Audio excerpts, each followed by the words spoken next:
सदर योजनेत अर्ज करण्याची मुदत 1 जुलै 2024 ते 15 जुलै 2024 पर्यंत ठेवण्यात आली होती।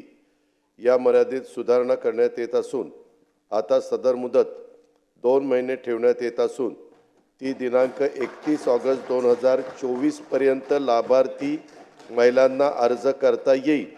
तसेच दिनांक 31 ऑगस्ट 2024 पर्यंत अर्ज करण्यात आलेल्या लाभार्थी महिलांना दिनांक 1 जुलै 2024 पासून दरमहा 1500 रुपये आर्थिक लाभ देण्यात येणार आहे। या योजनेच्या पात्रतेमध्ये अधिवास प्रमाणपत्र आवश्यक असल्याचे नमूद करण्यात आले होते। आता लाभार्थी महिलांच्याकडे अधिवास प्रमाणपत्र उपलब्ध नसेल तर त्याऐवजी 15 वर्षापूर्वीचे रेशन कार्ड किंवा मतदार ओळखपत्र किंवा शाळा सोडल्याचं प्रमाणपत्र